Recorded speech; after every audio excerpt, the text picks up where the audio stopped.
जय माता दी दोस्तों। आप सभी का स्वागत है हमारे YouTube चैनल में।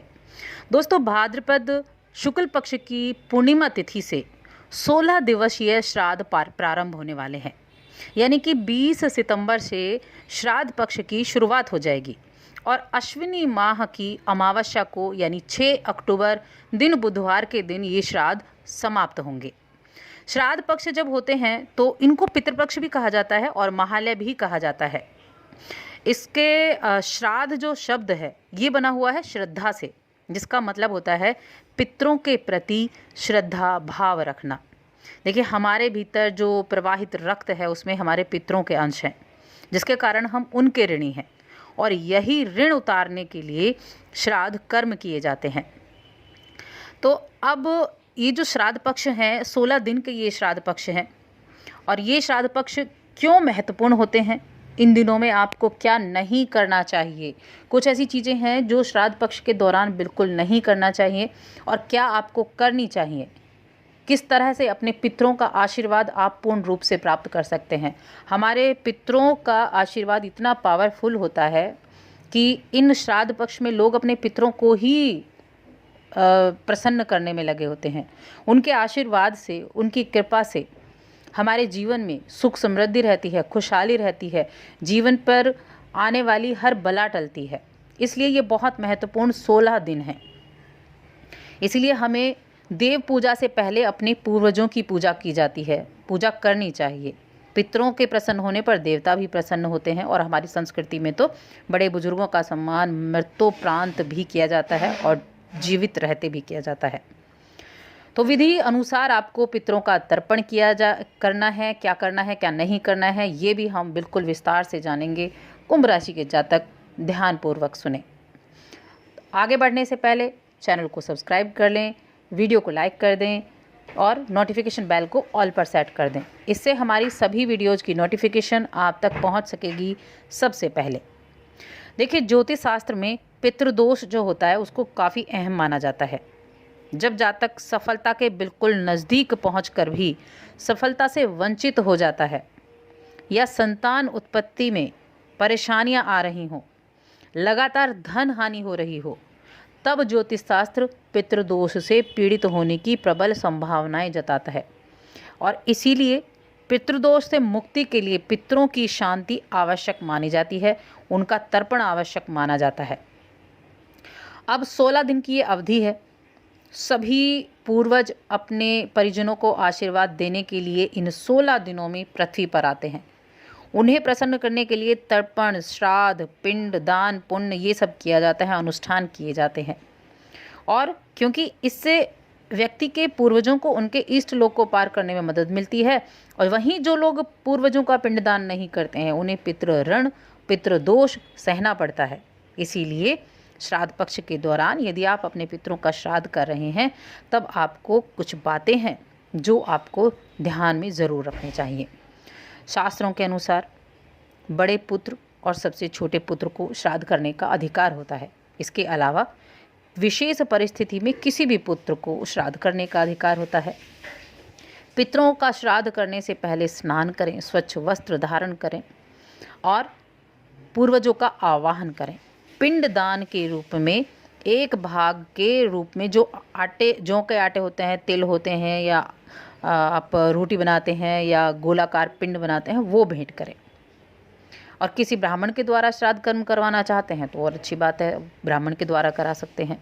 श्राद्ध कर्म में पूरी श्रद्धा से ब्राह्मणों को दान किया जाता है या किसी गरीब ज़रूरतमंद की सहायता भी आप पूरी श्रद्धा के साथ करते हैं तो आपको पुण्य फल मिलता है।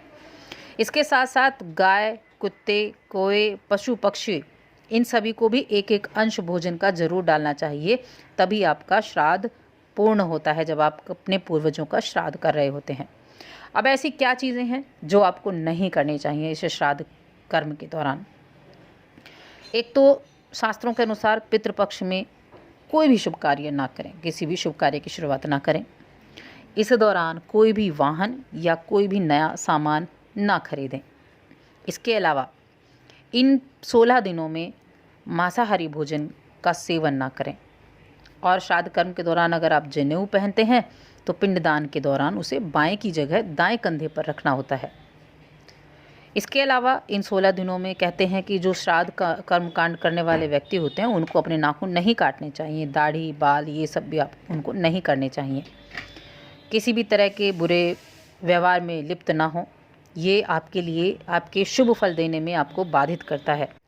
ऐसा माना जाता है कि पितृपक्ष के दिनों में पितृ किसी भी रूप में आपके घर में आते हैं, इसीलिए आपके घर में कोई पशु आता है, कोई इंसान आता है, तो इन 16 दिनों में किसी का भी अनादर आपको नहीं करना चाहिए, बल्कि आपके दरवाजे पर आने वाले हर किसी प्राणी को भोजन दिया जाना चाहिए, उसका आदर सत्कार करना चाहिए और हो सके तो ब्रह्मचर्य व्रत का भी पालन आप करें। इस पितृपक्ष में कुछ चीज़ें होती हैं जिनका खाना मना होता है, जैसे लौकी है, काला नमक है, जीरा है, चना दाल है, इनको खाने के लिए मनाही की जाती है। और लोहे के बर्तन का उपयोग बिल्कुल ना करें, इसके बजाय आप अपने पूर्वजों को खुश करने के लिए तांबे के, पीतल के, चांदी के इन बर्तनों का उपयोग कर सकते हैं, लेकिन लोहे के बर्तन का उपयोग बिल्कुल भी ना करें। यदि किसी विशेष स्थान पर श्राद्ध कर्म किया जाता है तो ये बहुत विशेष फल देता है, जैसे गया, प्रयाग, बद्रीनाथ, इन जगहों पर अगर आप श्राद्ध करते हैं तो पितरों को मोक्ष की प्राप्ति होती है। इसीलिए इन पवित्र तीर्थों पर श्राद्ध कर्म किया जाता है। या आप अपने घर के आंगन में किसी पवित्र स्थान पर तर्पण या पिंडदान कर सकते हैं, यह आपकी इच्छा है। इसके अलावा काले तिल का उपयोग ज़रूर करें उसमें पिंडदान करते समय श्राद्ध कर्म में, और पिंडदान करते वक्त तुलसी ज़रूर रखें। श्राद्ध कर्म शाम, रात, सुबह या अंधेरे के दौरान नहीं किया जाना चाहिए। रात को ना करें, सुबह जैसे ही सूरज निकले तब आप करें। पितृपक्ष में गायों, कुत्तों, चींटियों, ब्राह्मणों, इनको सबको भोजन आप कराएं, थोड़ा थोड़ा डालें, किसी का अपमान ना करें।